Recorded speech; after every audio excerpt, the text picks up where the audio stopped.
Matakaro everyone, Aunty Michelle back again. Today I'm going to be telling you a story about my great-grandmother, Annie Bryce.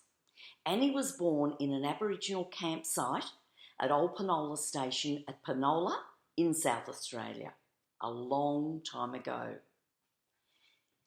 Now this is the book I wrote about her. It's got photographs taken all around the southeast of South Australia, where Annie went with her family.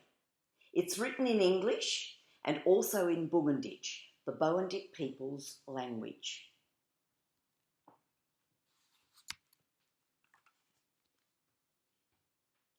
It has QR codes on every page, so you can use your phone to listen to the Boandik language spoken. Can you see Annie on this page? Can you see the thurong under her arm? Thurong is the word the Boandik people use for a dish or coolamon. This is carved from wood.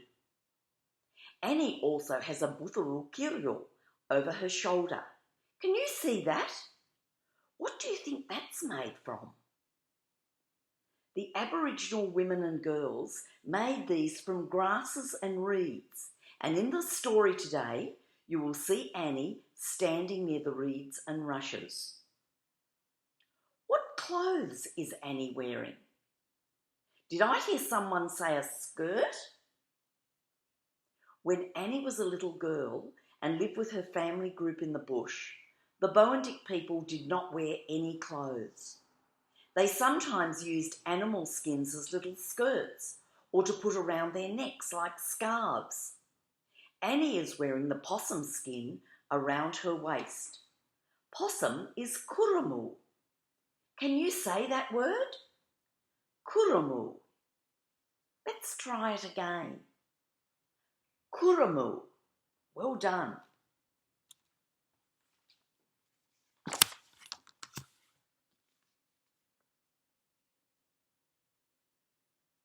The book is written from Annie's perspective. Let's begin. The one we're reading today is my favourite dreaming story. The Boandik people were known as the people of the reeds and rushes. Our land was very wet and swampy most of the time, and the elders were able to tell us when was the best time to hunt, fish or move camp. The elders held the knowledge, the wisdom and stories of our country, and we respected them. When I was little, I would listen to the elders tell us stories about country. My favourite creation story was Craitbul. He was a giant who lived with his family at Mount Muirhead, then Mount Shank, and finally Mount Gambier.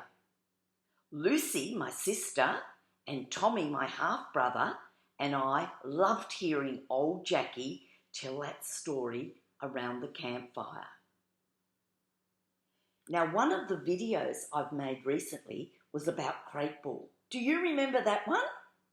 You might ask Mum or Dad or Grandma or your aunties to put that one back on for you and have another look at the story of Craitbul. That was Annie's favourite.